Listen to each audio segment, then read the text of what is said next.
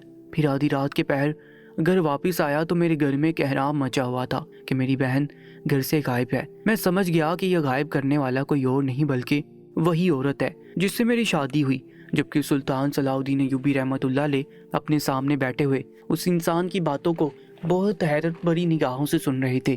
انہیں یقین نہیں ہو رہا تھا کہ یہ سب کچھ حقیقت ہے۔ انہوں نے اسی وقت اس آدمی کو بڑے مجمع میں پھانسی کے پھندے پر چڑھا دیا اور اس کو ہمیشہ کے لیے ابدی نیند سلا دیا۔ لیکن ان سب چیزوں کے باوجود بھی سلطان بہت زیادہ اضطرابی کیفیت کا شکار تھا۔ وہ اس آدم خور کو تو زندگی سے ختم کر چکے تھے، لیکن وہ کسی بھی طور پر اس لڑکی کو اب سامنے لانا چاہتے تھے جو اس آدمی کی بہن کو لے کر کہیں غائب ہو گئی تھی۔ انہوں نے فوراً ہی ان دونوں میاں بیوی کو دربار میں طلب کیا جو ان کے پاس درخواست لے کر آئے تھے۔ تھوڑی دیر بعد ہی وہ دونوں میاں بیوی دربار میں حاضر ہو گئے تھے، لیکن ان کے چہرے پر پہلے دن کی طرح پریشانی نہیں تھی۔ وہ دونوں میاں بیوی اب کافی مطمئن نظر آ رہے تھے۔ سلطان صلاح الدین ایوبی رحمۃ اللہ علیہ نے ان دونوں کی جانب دیکھا اور کہنے لگے، تمہاری بیٹی کون تھی؟ اس کے ہر عمل کے بارے میں ہمیں تفصیل کے ساتھ بتاؤ۔ وہ مزید کچھ کہتی اس سے پہلے ہی وہ آدمی کہنے لگا، سلطان معظم، ہماری بیٹی ہمیں واپس مل چکی ہے۔ ہم یہ خبر آپ تک پہنچانا چاہتے ہیں، لیکن کچھ مسائل کی وجہ سے ہم آپ تک پہنچ نہیں پائے۔ لیکن ایک حقیقت ہم لوگوں پر بھی آشنا ہوئی ہے۔ سلطان صلاح الدین ایوبی رحمۃ اللہ علیہ سمجھ چکے تھے کہ وہ کس بارے میں بات کر رہا ہے۔ جو بات عالم دین نے بتائی تھی وہ ساری حقیقت پر مبنی تھی۔ وہ لڑکا آدم خور تھا جبکہ وہ لڑکی نہ جانے کون تھی۔ وہ آدمی کہنے لگا، سلطان معظم، آپ کے پاس سے جانے کے بعد جب ہم لوگ گھر لوٹے تو ہماری بیٹی گھر کے اندر موجود تھی اور اس کو سامنے دیکھ کر ہماری حیرت کی انتہا نہ رہی۔ لیکن سلطان معظم، ہماری بیٹی کوئی عام بیٹی نہیں ہے، وہ ایک حافظ قرآن ہے۔ میری بیوی بھی عالمہ ہے، حافظ قرآن ہے۔ سلطان معظم، میں آپ کو وہ بات بتانے جا رہا ہوں جس کو سن کر یقیناً آپ کا ایمان بھی تازہ ہو جائے گا۔ میری بیٹی کو میری بیوی نے بچپن ہی سے ایک وظیفہ بتایا تھا۔ سلطان معظم، یہ ایک ایسا وظیفہ ہے جس کو کرنے سے انسان کے اوپر آئی ہوئی کوئی بھی مصیبت ٹل جاتی ہے۔ میری بیٹی کو وہ وظیفہ یاد تھا۔ شادی کی رات میری بیٹی نے ہمیں بتایا کہ شادی کی رات جب اس کا شوہر اس کے اوپر اس طرح کا تشدد کرنے لگا، اس کو نقصان پہنچانے لگا، تو اس نے وہ وظیفہ پڑھنا شروع کر دیا۔ سلطان معظم، اس وظیفے کی برکت سے اس ظالم بدبخت انسان کو میری بیٹی نظر آنا بند ہوگی۔ وہ سمجھا کہ میری بیٹی وہاں سے غائب ہو گئی ہے، لیکن اس وظیفے کی برکت سے میری بیٹی کی جان بچ گئی۔ میری بیٹی جیسے ہی وہاں سے نکلی تو وہ اپنے ساتھ اس کی بہن کو بھی لے آئی، اور سلطان معظم، اس کی بہن خود اپنی مرضی سے ہماری بیٹی کے ساتھ آئی ہے۔ وہ ایسے لوگوں میں نہیں رہنا چاہتی جہاں اتنا بڑا گناہ ہو رہا ہو۔ سلطان صلاح الدین ایوبی رحمۃ اللہ نے یہ سنا تو وہ کہنے لگے کہ اب اس آدم خور کو اپنے کیے کی سزا مل چکی ہے، اس کو ہم نے پھانسی کے پھندے پر چڑھا دیا ہے اور پوری رعایا کے سامنے اسے ختم کر دیا ہے۔ وہ دونوں میاں بیوی یہ بات سن کر لوٹ گئے اور سلطان صلاح الدین ایوبی رحمۃ اللہ علیہ نے سکون کا سانس خارج کیا اور دربار برخاست کر دیا۔ سلطان صلاح الدین ایوبی رحمۃ اللہ علیہ کا دربار لگا ہوا تھا۔ وہ اپنی سلطنت کے لوگوں کے مسائل سن کر ان کے حل نکال رہے تھے کہ اچانک ایک عورت دربار میں روتی پیٹتی ہوئی داخل ہوئی۔ سلطان صلاح الدین ایوبی رحمۃ اللہ علیہ نے اس عورت کو حیرت بڑی نگاہوں سے دیکھا، لیکن وہ خاموش رہے۔ وہ عورت سلطان صلاح الدین ایوبی رحمۃ اللہ علیہ کے سامنے کھڑی ہو کر زاروں کی طرح رونے لگی، لیکن ایک لفظ نہیں کہا۔ سلطان کو حیرت ہوئی کہ یہ عورت کون ہے جو بنا کچھ بولے بس روئے جا رہی ہے۔ انہوں نے اپنی گمبھیر آواز میں اس عورت کو مخاطب کیا اور کہنے لگے، عورت، تمہارے ساتھ کیا مسئلہ درپیش آیا ہے؟ ہمیں بتاؤ، ہم اس کا حل نکالنے کی ہر ممکن کوشش کریں گے۔ اس طریقے سے رو کر نہ تم اپنا وقت ضائع کرو نہ ہمارا وقت ضائع کرو۔ اس عورت نے آنسو بھری نگاہوں سے سلطان صلاح الدین ایوبی رحمۃ اللہ علیہ کو دیکھا۔ وہ عورت اس وقت کالے برقعے میں موجود تھی اور چہرے پر نقاب بھی موجود تھا، جس سے صرف اس کی جھیل جیسی آنکھیں ہی چھلک رہی تھی۔ اس کی آنکھوں سے یہ بات معلوم ہو رہی تھی کہ وہ عورت دکھنے میں بے حد حسین ہے۔ وہ عورت سلطان کو دیکھتے ہوئے کہنے لگی، سلطان معظم، میرے ساتھ بہت بڑا دھوکہ ہوا ہے۔ میں نے خواب میں بھی نہیں سوچا تھا کہ ہمارے ساتھ اتنا بڑا فراڈ ہو جائے گا۔ جبکہ سلطان الجھی ہوئی نگاہوں سے اس عورت کو دیکھنے لگے تھے۔ وہ کہنے لگی، سلطان معظم، آپ کی رعایا کے لوگ بہت ظالم ہیں، ان لوگوں میں ذرا برابر بھی کسی کا خیال نہیں ہے، یہاں پر صرف سب لوگ ہی نفس کے مارے بیٹھے ہوئے ہیں۔ پورا دربار ہی اس عورت کو الجھی ہوئی نگاہوں سے دیکھ رہا تھا۔ وہ عورت مزید کہنے لگی، سلطان معظم، میری شادی کچھ سال پہلے ایک سنار سے ہوئی تھی۔ میرا شوہر ایک نیک مرد ہے، وہ ہر لحاظ سے بہت اچھا انسان ہے، اس نے ہمیشہ ہی محنت کی کھائی ہے، لیکن کچھ لوگوں کو ہماری محنت کی کمائی راس نہیں آئی۔ میرا شوہر شروع سے ہی بینائی کی کمزوری کی وجہ سے پریشان رہتا تھا، لوگ اس کی اس بیماری کا بہت فائدہ اٹھاتے۔ پہلے تو میرے شوہر کو تھوڑا بہت نظر آ جایا کرتا تھا، لیکن وقت گزرنے کے ساتھ ساتھ ان کی مکمل بینائی چلی گئی، جس کا لوگوں نے بھرپور فائدہ اٹھایا۔ ہمارے گھر کے برابر میں ہمارا ایک ہمسایہ مرد رہتا تھا، وہ شخصیت کے لحاظ سے ایک زانی ہے، وہ بالکل بھی اچھا انسان نہیں ہے، دوسروں کی عورتوں پر گندی نگاہ رکھتا ہے، ان کو بے وجہ تنگ کرتا ہے، کوٹھوں پر جا کر اپنی راتیں رنگین کرتا ہے، شراب نوشی کرتا ہے، ہر غلط کام وہ انسان اپنی زندگی میں کر چکا ہے، اور اب وہ میرے ساتھ بھی غلط کاری کی خواہش کر رہا ہے۔ اس کو جب یہ بات معلوم ہوئی کہ میں دیکھنے میں حسین ہوں اور میرا شوہر بینائی سے محروم ہے، تو اس نے میرے شوہر سے وابستگیاں بڑھا کر اس سے دوستی کر لی۔ میرا شوہر دل کا بہت اچھا انسان ہے، اس کے ساتھ جو شخص خوش اخلاقی سے بات کر لیتا ہے اس کا بھلا کر دیتا ہے، یا پھر اس کی تعریف میں چند اشعار بول دیتا ہے تو میرا شوہر اس کا گرویدہ ہو جاتا ہے۔ اس انسان نے میرے شوہر کی اس کمزوری سے فائدہ اٹھا کر اس سے دوستی کر لی، اور ان دونوں کی دوستی اتنی بڑھ گئی کہ میرا شوہر اسے اپنا کوئی بھی راز پوشیدہ نہ رکھنے لگا، بلکہ اس کو اپنے گھر کے تمام راز سے بھی آگاہ کرتا رہا۔ میرے بہت سمجھانے کے باوجود بھی میرا شوہر اس مرد کی باتوں میں آ گیا تھا۔ ان کی جیسے جیسے بینائی جانے لگی تو ان کا دماغ بھی وہ شخص ساتھ ساتھ خراب کرتا جا رہا تھا، ان کے دماغ میں عجیب عجیب باتیں بڑھ رہا تھا، اور اس بدبخت آدمی نے میرے شوہر کو میرے خلاف کر دیا۔ میرے شوہر جو پہلے مجھ پر انحصار کرتے تھے، اپنے بارے میں ساری باتیں مجھے بتاتے تھے، اپنا مال، اپنا راز مجھ تک محدود رکھتے تھے، اب وہ یہ سب کچھ اس آدمی کے ساتھ کرنے لگے۔ اس آدمی نے میرے شوہر کے دماغ میں یہ خناس بھر دیا کہ تم اپنا سارا مال میرے پاس رکھ دو تاکہ میں تمہارے مال کی حفاظت کر سکوں۔ تمہاری بیوی جوان خوبصورت ہے، کسی بھی وقت اس کا دل اور دماغ پھر سکتا ہے، اور تم سے بہتر شخص ملتے ہی ہو سکتا ہے اس کا دل اور دماغ تم سے بدزن ہو جائے اور پھر تمہارا مال لے کر بھاگ جائے۔ جبکہ سلطان معظم، میں اپنے شوہر کے ساتھ ہمیشہ ہی وفادار رہی ہوں۔ میرے شوہر کو اس آدمی کی یہ بات سمجھ آ گئی، اور انہوں نے یہی سوچتے ہوئے اپنا سارا مال اس آدمی کے پاس رکھوا دیا کہ کسی بھی وقت ان کی بینائی جا سکتی ہے، اور اگر ایسے میں کسی بھی شخص نے ان سے ان کا مال لوٹا یا پھر ان کا مال لوٹ کے لے گئے تو اس سے بہتر ہے کہ وہ یہ مال اس آدمی کے پاس رکھوا دے۔ میں نے اپنے شوہر کو اس بارے میں بہت منع کیا تھا، لیکن اس کے باوجود بھی انہوں نے میری ایک نہ سنی، اور اس بدبخت انسان پر بھروسہ کر کے اپنا سارا مال اس آدمی کے پاس رکھوا دیا، اور یہیں سے ہماری بربادی شروع ہو گئی۔ دھیرے دھیرے میرے شوہر کی بینائی جاتی چلی گئی، اور اب وہ مکمل اندھے ہو چکے ہیں، انہیں اب کچھ بھی نظر نہیں آتا۔ جتنی بھی جمع پونجی ہم لوگوں کے پاس تھی وہ ہم استعمال کرتے رہے، اور جس وقت ہماری جمع پونجی ختم ہوئی تو میرے شوہر نے مجھے اس بدبخت آدمی کے گھر پر بھیجا اور کہا کہ اس آدمی کے پاس سے میرے 5000 دینار لے آؤ۔ میں حیران ہو گئی کہ میرے شوہر نے اتنا زیادہ مال اس کے پاس رکھا ہوا ہے۔